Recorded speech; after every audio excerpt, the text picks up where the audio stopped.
Pour moi, en tant que médecin, 3 vertus qui me paraissent essentielles, en tout cas à cultiver, sont déjà une forme de rigueur intellectuelle, de se dire on est vraiment appelé à s'impliquer, de devoir faire de notre mieux pour trouver la solution, trouver le diagnostic, rendre service aux patients. Je pense qu'une deuxième vertu, c'est la constance.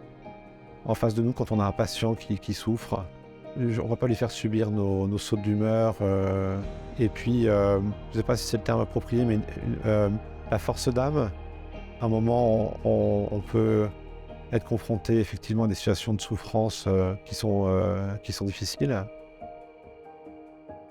On ne la tient pas de nous-mêmes. On accueille du Seigneur pour être cette oreille qui écoute, ce cœur qui écoute.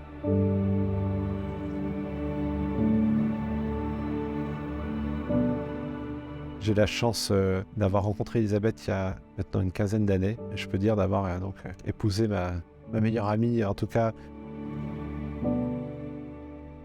nous avons la chance d'avoir accueilli 5 enfants qui ont entre 8 ans et demi et 1 an et demi, et qui sont source d'émerveillement permanent. On veut juste être canal de la grâce. Alors, la prière familiale, concrètement, c'est un peu de l'improvisation.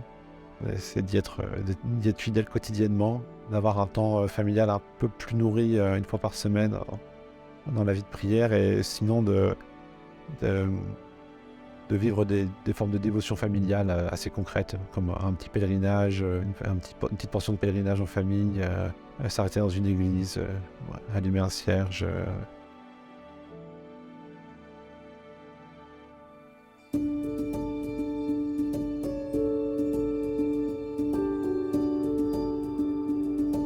J'ai connu les chevaliers de Colomb, attirés par la brochure Sur la brèche, qui constitue la feuille de route spirituelle des chevaliers de Colomb. Alors, j'avais un petit peu de mal à comprendre en quoi les chevaliers de Colomb pouvaient représenter une opportunité pour la France.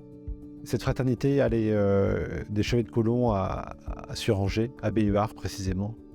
Elle est née sur une volonté de se soutenir mutuellement dans notre vie d'hommes, d'époux, de pères de famille.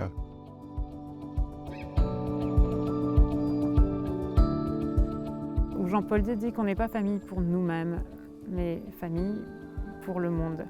Former une communauté de service de la vie, au service de la société et le service de l'Église. Et tout ça, Samuel le vit dans les Chevaliers de Colomb, et quelque part ça irrigue notre vie. On redécouvre notre mission de famille grâce aux Chevaliers de Colomb.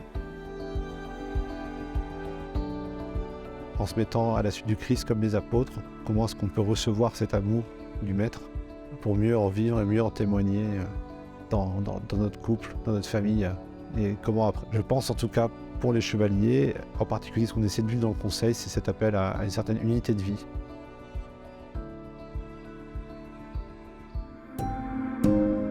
L'Église depuis 1 an et demi et est impliquée dans plusieurs actions, plusieurs œuvres de charité. On a notamment la Maraude, qui est un service de présence auprès des SDF à Angers tous les samedis matins. Donc on les rencontre dans la rue, on leur apporte le petit déjeuner, on essaie de prendre un temps avec eux. C'est plus ou moins facile d'aborder, mais en tout cas, vraiment créer un lien fort avec les SDF. Et je pense que les Chevaliers de Colomb, ça a vraiment cette vocation d'unifier l'homme. Finalement, c'est ce qui nous rend heureux, et je me dis c'est peut-être un autre mot pour la sainteté.